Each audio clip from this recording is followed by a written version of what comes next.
The first footprint was on the ceiling, not dust, not a stain, a heel mark, pressed downward from the wrong side of the paint, directly above the place where I had tried not to sleep. I stared at it until my neck hurt. Then I checked Lena's phone. There was a photograph of the same ceiling, taken 2 weeks before she died. No footprint, but beside it was another photo. Lena in the bathroom mirror, wearing my blue sweater. The one she stole after Dad's funeral. The one she said made grief look less obvious. I did not remember giving it to her. Then I remembered crying when she took it. Both memories felt true. That was when I understood the apartment had waited for me. My name is Mara Venn. I think I was 45 when this started. The lease makes that difficult now. There is one copy dated this year. Another has my signature dated 3 years earlier. I used to anchor myself with ordinary things. My driver's license. My sister's birthday. The scar on my left thumb from a broken glass in college. I touched that scar a lot in Lena's apartment. Sometimes it was there. Sometimes I only remembered having it. I moved in after her death because someone had to sort her life into boxes. That was the reason I gave people. It sounded clean. Grief likes clean reasons. They keep strangers from asking where the mess really begins. Della, the building manager, smiled when I asked about the unit above Lena's. Too fast. You're on the top floor. I asked about an attic. No. A crawl space. No. Roof access. Locked. Her smile stayed in place. Mine did not. I counted from the street that afternoon. 6 floors. Flat roof. No dormer. No attic windows. Nothing that could hold a hallway, or a room, or a woman pacing. So I made my first rule. There was no apartment above me. At 2:17 that night, 3 steps crossed the ceiling. Heel, flat foot, pause. Not pipes. Pipes do not stop over your bed. Pipes do not listen back. I held my breath. Above me, something held its breath too. I dragged the mattress into the bathroom. Not because I was afraid, because it was practical. That was what I told myself. The bedroom was the contact point. The bathroom was safer. At 2:18, the footsteps moved over the bathroom. I did not scream. That feels important. In the morning, I searched Lena's messages. I wanted proof she had heard it too. Proof would mean I was only late to someone else's fear. Her last complaint to Adrian read, "The woman upstairs won't stop walking." I blinked. The sentence changed. "The noise upstairs won't stop." I blinked again. "I won't stop walking upstairs." I dropped the phone. It hit the floor hard enough to crack Lena's face across the lock screen. Adrian came by that evening with a box of her things. He said he had just found it. He looked up before he looked at me. "It started with footsteps for her, too." Then his mouth changed, like the sentence had escaped before permission. I asked what he meant. He said Lena was sensitive. He said grief makes patterns. He said old buildings have pipes. Then he said, "Don't record it." I had not told him I planned to. That night I did anyway. I set my phone on the floor beneath the footprint. No fan, no television. No shoes, no excuses. At 2:17, the steps returned. Heel, flat foot, pause. I whispered, "Stop." Something above whispered too, "Not stop." When I played the recording back, my own voice was underneath the footsteps, pressed close to the microphone. Soft. Breathless. Wrong. "Don't look up. Please, Mara, don't look up." Lena's old phone was on the counter. It had recorded the same file. Hers was 3 seconds longer. At the end, my sister said, "She did." That was when I stopped believing Lena had left something behind. Something had been making room. I took the recording to Della. She listened behind the front desk. 3 seconds. Then she stopped it. "It's blank." I took the phone back, played it again. The footsteps returned. So did the whisper. "Don't let her know you can hear." Della looked at me, then up. Just once.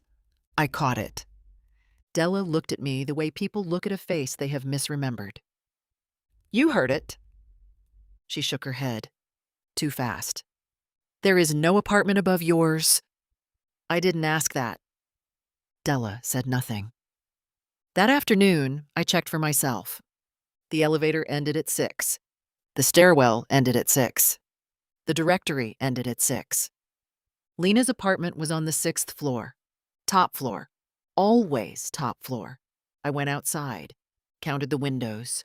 1, 2, 3, 4, 5, 6.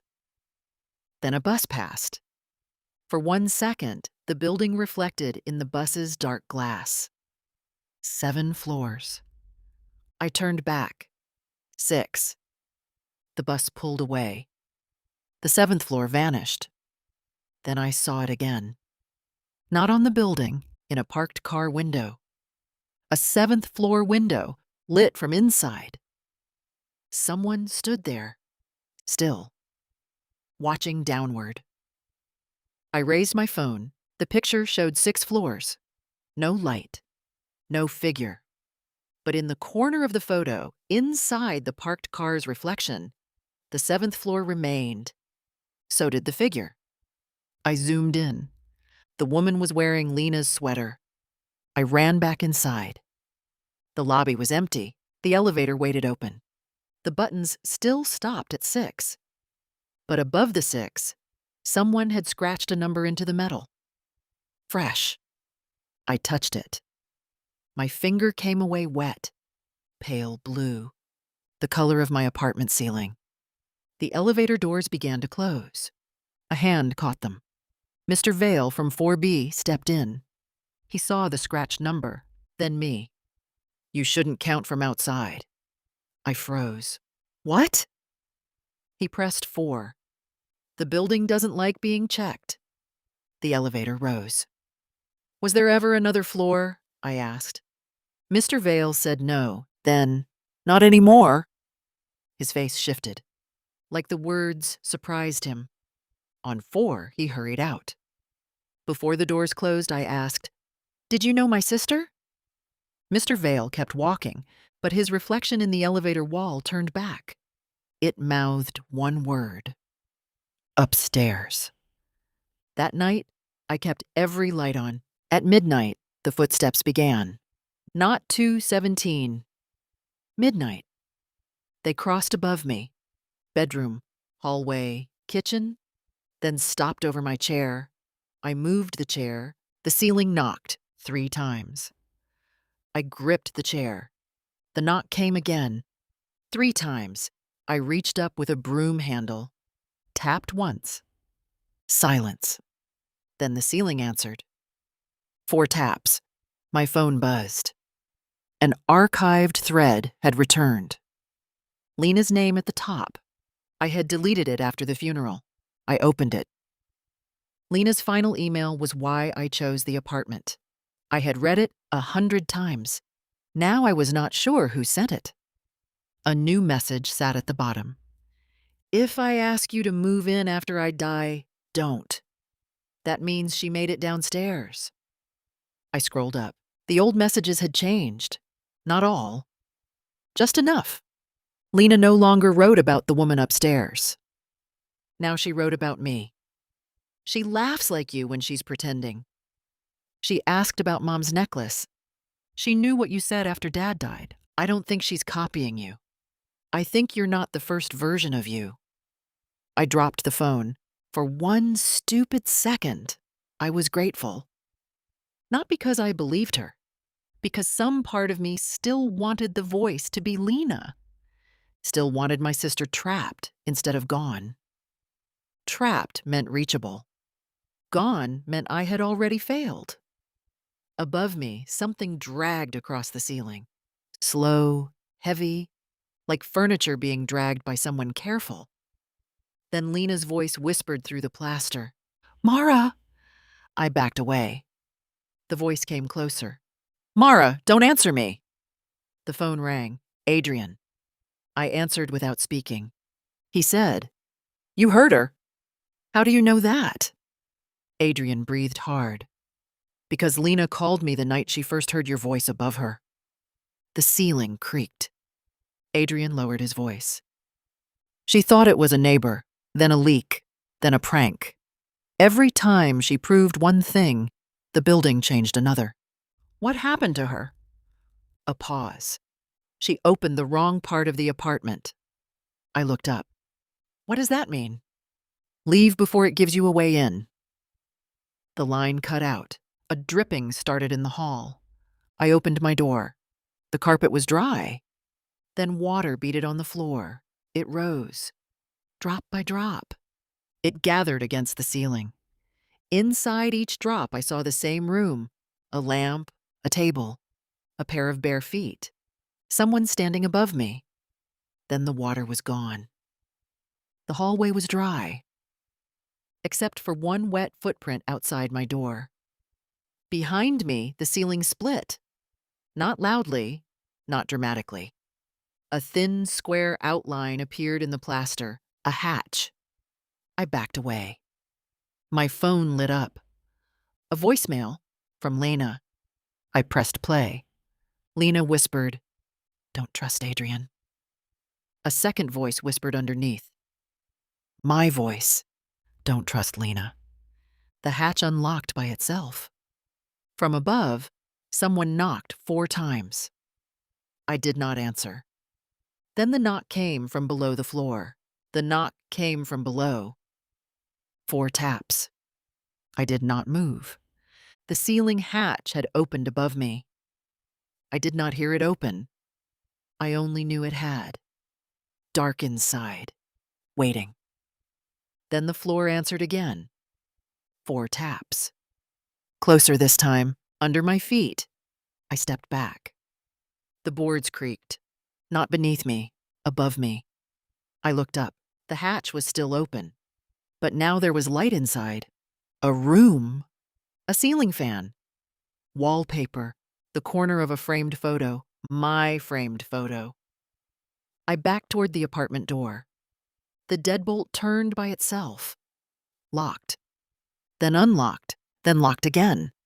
Like the apartment was thinking. My phone buzzed. Another voicemail. No caller ID. I pressed play. Della's voice whispered, "You need to come down." The message crackled. Then Della said, "You need to come up." The recording ended. Someone knocked on the apartment door. 3 taps, not 4. I looked through the peephole. Adrian stood in the hallway. His face was wet. His shirt was dry. The water ran upward into his hair. "Mara," he said, "open the door." I did not answer. He leaned closer. "I know it showed you Lena." My grip tightened around the knife in my hand. Behind Adrian, the hallway stretched too far. The elevator was gone. The stairs were gone. Only doors. All marked 6B. My apartment number. Adrian looked over his shoulder. For 1 second, he saw it too. His face changed. Fear. Real fear. Then he looked back. "Mara, please." The ceiling creaked. Lena's voice came from above. "Don't let him in." Adrian heard it. I saw him hear it. He closed his eyes. She said that to Lena too. I unlocked the door. Only the chain remained. Adrian pushed an envelope through the gap, then stepped back. I kept it because she told me to burn it. "Lena?" He looked up, then down. "No." My mouth went dry. "Who?" Adrian looked at the ceiling. "You." I shut the door. The envelope was old, water-stained, marked with pale blue fingerprints. Inside was a key, blue paint crusted along its teeth. And a note. addressed to Lena, in my handwriting. If Mara asks what happened to me, tell her she already knows. The words shifted. If Mara asks what happened to Lena, tell her she opened the way. Then again, if Mara asks which one she is, don't answer. The lights went out. Every bulb. Every room except the hatch. Light spilled from above. Warm. Domestic. Wrong. I heard footsteps inside it. Not pacing now. Approaching. The apartment door rattled. Adrian whispered from the hall, "Mara, don't use the key." But Lena whispered from the ceiling, "He only says that after he gives it to you." The deadbolt clicked. The chain hung loose now, not broken. Unlatched, as if I had already opened it. The lock was painted blue. The same blue as Lena's sweater. The same blue as the scratched number above the elevator. The key fit. Adrian's voice dropped lower. Lena used it because she thought it would let her out. What did it do? I told myself I wanted answers. That wasn't true. Answers would only tell me she was dead in a new way. I wanted one more version of Lena that still needed me. One more room where I had not arrived too late. The ceiling answered with Lena's voice. Not Lena, her voice. It let me in. I looked at the key. I did not decide to lift it. My hand had already done it. The key turned. The front door opened. Not to the hallway, to the stairwell. A stairwell that had not been there, going up and down. Both directions marked 7. I chose up. I think. I stepped inside. The door shut behind me. When I turned back, there was no door, no apartment, just stairs. Above, I heard Lena crying. Below, I heard myself breathing. I climbed. The stairs repeated. Same crack in the wall, same dead moth on the landing, same red exit sign buzzing overhead. Then the door was there. 6B. My number.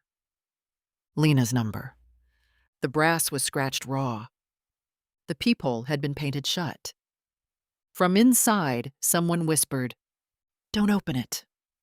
Not Lena, not Della, me. I turned the key anyway. The door opened into Lena's apartment, but not as I had left it. Boxes unpacked, curtains changed, candles burned low, the air smelled like dust, rain, and my mother's perfume. On the wall were family photos. In one, Lena wore my blue sweater. In another, I wore it. In the last, neither of us did. The sweater hung behind us, pinned to the ceiling. Behind me, the door clicked shut. I turned. There was no knob, no lock, only the painted peephole. Then the ceiling creaked. 4 taps came from above. This time, I answered without meaning to. 4 taps, with my own hand against the table. The candles went out. In the dark, Lena whispered, "You're learning." The floor beneath me softened. A square outline appeared in the boards. A hatch. Not above. Below. Light spilled up through it. Warm. Domestic. Wrong. From somewhere below the floor, Adrian screamed my name. From somewhere above the ceiling, I answered him. Not an echo. My voice. Older. Calmer. "Mara," it said, "don't look down." The floor hatch kept opening. Slowly. Patiently. Like it had been waiting for me to understand which side I was on. Light spilled up through it. Warm, domestic, almost kind. That was worse. Adrian's voice rose from below. "Don't go in there," Lena whispered from above. "He means don't come back." I gripped the blue key. The room changed by inches. The curtains became Lena's. The walls became my apartments. The family photos rewrote themselves.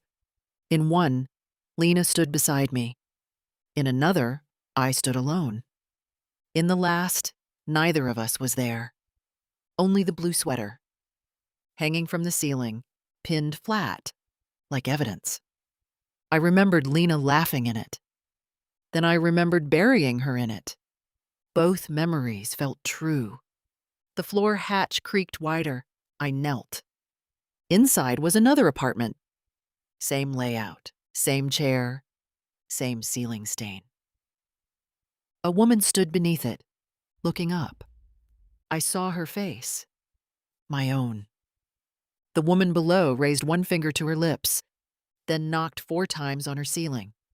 My hand answered before I could stop it. 4 taps against the floor. The woman below smiled. Not mine, not Lena's. Both. My phone buzzed. A voicemail from my own number. I answered. My voice whispered, "You were never supposed to move downstairs." Behind me, a door opened. Not the door I had come through. Della stood in the hallway, exhausted, frightened, relieved. "There you are," she said. I backed away from the hatch. Della looked into the open floor, then at the ceiling, then at me. Softly she asked, "Which one are you?" I tried to answer. "Mara." My name was Mara. I was 32. I had a scar on my thumb. I was... From below the floor, the woman said my name first. Della closed her eyes. "Then you're late." The lights went out. For 1 second, I saw every floor at once. Above me, below me, inside me. A hallway of doors. All marked 6B. A woman behind each one. Some crying, some listening, some already looking up. Then the hatch slammed shut. Silence. I was back in the apartment. My apartment, Lena's apartment. The ceiling was smooth, no hatch, no crack, no blue paint. Only the sweater on the chair, folded neatly, still damp. My phone buzzed. A new voicemail from Lena. I pressed play, but it was not Lena's voice. It was mine. Soft. Breathless. Recorded weeks before I moved in. "If you're hearing this from downstairs, don't look up." I looked up. 3 knocks came from above. The same 3 knocks from the first night. Heel. Flat foot. Pause. For a moment, I thought I understood. I was not hearing someone above me. Someone below me was hearing me. I had been on the wrong side of the sound all along. Lena had not been asking me to save her. She had been hearing me arrive. All those nights she called me crying. All those messages I answered too late. All that time I thought I had missed my chance. I was the chance. I was the thing above her ceiling, and every time I followed her voice, I put myself back where she could hear me. Then my phone buzzed again. A photo appeared. Taken tomorrow. It showed me standing in the living room, looking up, and on the ceiling, written backward in pale blue paint. She was upstairs before Lena moved in. Below me, someone screamed, "There is no apartment above me." The voice was Lena's. Then it wasn't. Above me, the footsteps started again. Below me, someone knocked 4 times. "Waiting." I whispered, "There is. Now." I've replayed the recording 3 times since telling you this. The footsteps still sound different every time. Maybe that's exhaustion. Or maybe repetition changes things.